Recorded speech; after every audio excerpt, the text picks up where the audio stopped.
Capítulo 11. Relato das 3 amigas.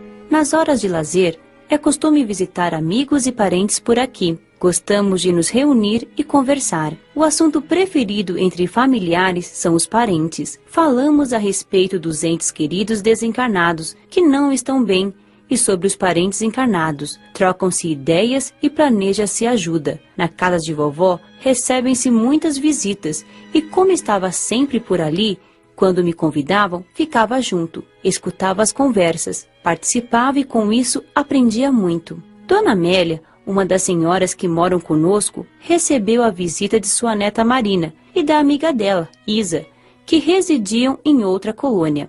Conversamos animadas. Como quase sempre acontece, a conversa foi sobre a desencarnação. Dona Amélia foi a primeira a falar da sua. A morte do meu corpo foi muito dolorida. O câncer foi destruindo o meu corpo. Revoltei-me com tudo e todos. Tornei-me uma doente amarga. Muito debilitado, meu corpo morreu. Nada vi ou senti, só percebi tempos depois. Continuei a sofrer após o desencarne. Vaguei com dores pelo meu antigo lar. Sofri muito. Depois de muitos anos, fui socorrida. Entendi que foi merecido tudo o que passei. Tendo saúde quando encarnada, não dei valor. Tomava sempre bebidas alcoólicas, fumava, envenenei meu corpo sem egoísmo, inveja e ciúme. Se não fiz mal a ninguém, fiz pouco bem. E o que fiz foram as poucas esmolas, resto do meu supérfluo que distribuí. Nunca pensei em ajudar realmente alguém. Vivi encarnada, cultivando a matéria, como uma tola, imprudente, ignorando a parte verdadeira e espiritual.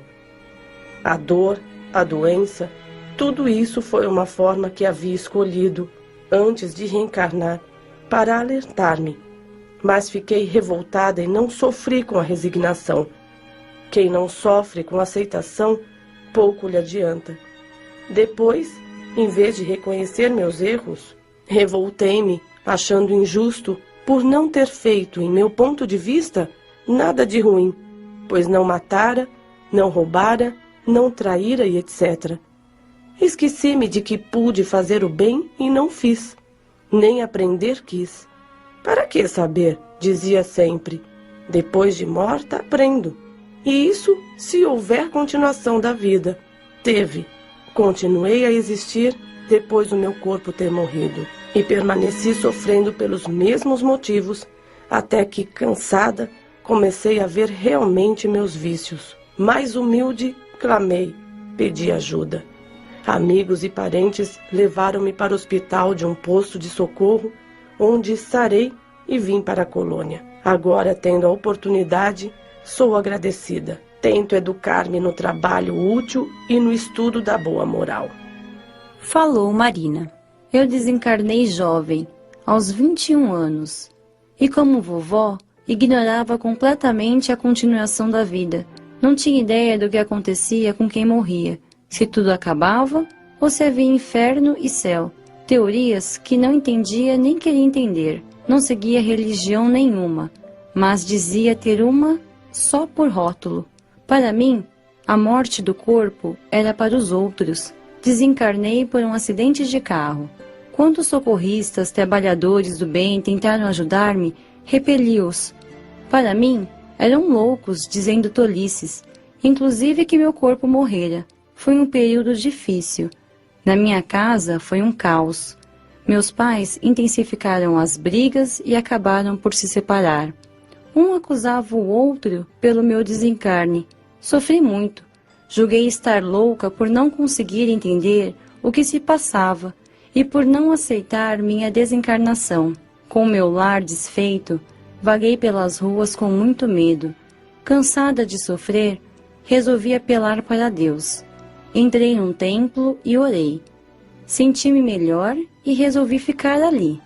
Entendi que religião faz falta, pois quando se é religioso, sente-se proteção.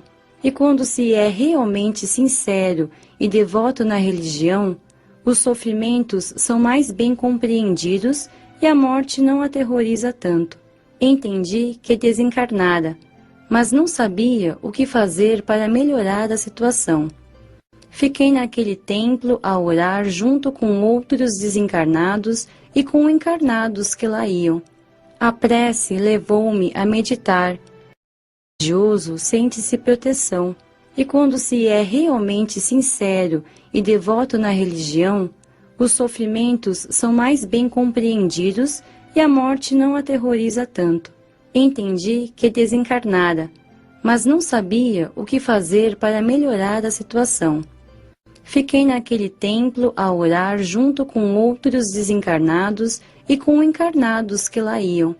A prece levou-me a meditar, a arrepender-me dos meus erros. Fiz muitos atos errados, fui egoísta e materialista.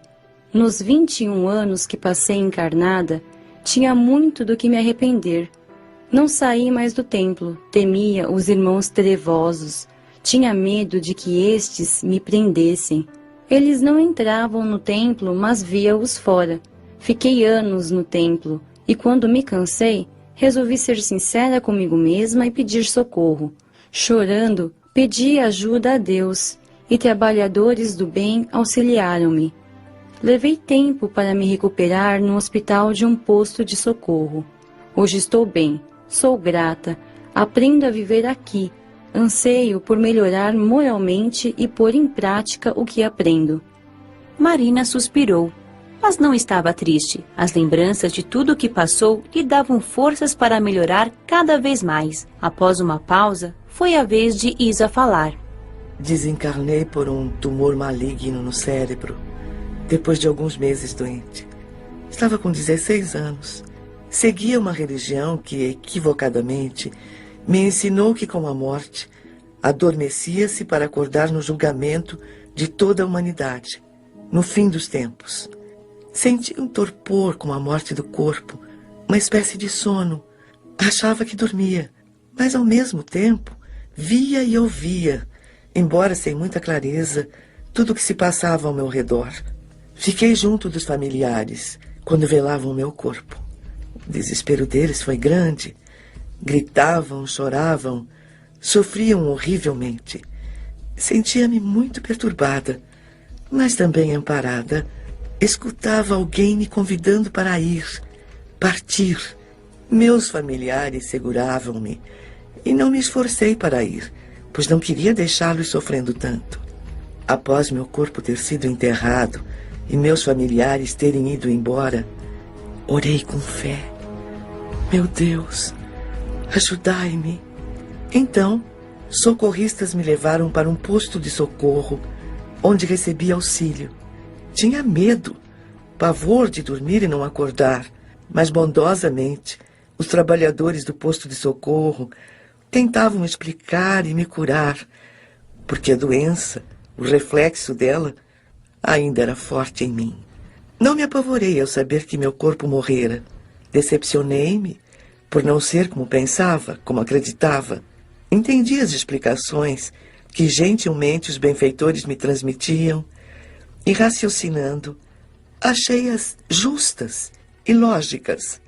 Não temi mais e passei a dormir com tranquilidade.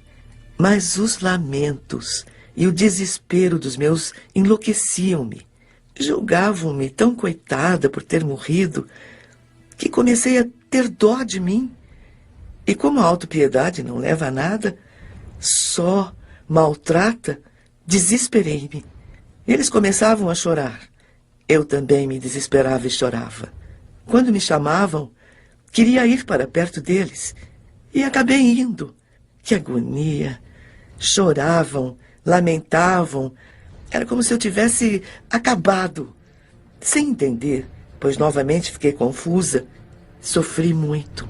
Diziam que eu estava dormindo e que nada via ou sentia, e eu gritava que não. E novamente me apavorei, temendo adormecer. Detestei ficar no meu ex-lar e quis voltar ao posto de socorro, mas não sabia como. Lembrei de Jovina, uma caridosa enfermeira que cuidou de mim, e chamei por ela. Carinhosamente veio em minha ajuda, e senti alívio ao vê-la. Jovina, Socorra-me! Implorei em lágrimas. Tire-me daqui. Me leve para um lugar onde não possa voltar mais. Ela trouxe-me para a colônia, onde fui internada no hospital do educandário, na ala para jovens. Tive de receber tratamento especial para superar e entender o desespero dos meus pais, para não dar importância a seus chamados e não sentir tanto. Os orientadores do educandário, para que pudesse me recuperar mais rápido, tentavam ajudar meus pais. E como o sofrimento leva muitas pessoas a procurar ajuda, meus familiares aceitaram conversar com uma vizinha espírita que bondosamente lhes explicou que deveriam conformar-se com a vontade de Deus e que eu, sendo boa, estaria em bom lugar e por isso não deveriam chamar-me. Foram ótimos conselhos que entenderam de modo confuso, mas, para meu alívio, melhoraram. Não chamaram mais por mim e nem se desesperaram, sofrendo menos. Pude então me sentir mais aliviada e me esforçar para sarar, porque quando eles pensavam em mim como doente, com dores, transmitiam-me isso, dificultando meu desligamento dos reflexos da doença. Sarei e, sentindo-me bem, comecei a interessar-me em conhecer o educandário, a colônia, a fazer amizade. Aí apareceu outro problema. Julgavam-me santa, anjo, e encheram-me de pedidos. Pediram-me de tudo, para ir bem na prova da escola, para ter saúde, para não chover ou para chover, sarar da dor de cabeça, achar objetos perdidos, etc. O pior é que incentivavam todos os familiares, amigos e vizinhos a fazê-lo. Sentia esses pedidos e agoniava. Queria ajudá-los, mas como fazer? Instrutores do educandário tentaram outra vez ajudá-los para que eu melhorasse. Novamente a vizinha espírita foi a porta-voz, conversando com eles, orientando-os para que não pedissem nada a mim, mas que o fizessem a Deus, a Jesus, aos anjos, que eu, sendo boa, deveria estar em bom lugar, mas que talvez não me fosse possível ajudá-los e que não me sentiria bem por isso. Ficaram sentidos com a bondosa vizinha. Generosos instrutores do educandário tentaram novamente os esclarecer, desligando-os do corpo enquanto dormiam e conversando com eles. Foram aos poucos mudando, mas ainda hoje recebo pedidos. Amo meus familiares, desejo-lhes bem, oro por eles, mas não gosto nem de ir visitá-los, pois sofri muito com a falta de compreensão deles. A morte é tão natural, eu não sei por que fazer dela uma tragédia. Demorei muito tempo internada no hospital, tendo depois que fazer um acompanhamento com orientadores até me sentir segura. Amo a vida de desencarnada. Sinto-me muito bem no educandário, mas não foi fácil. A conversa continuou agradável por mais tempo. Depois, nossas visitantes despediram-se e foram embora. Fiquei a pensar.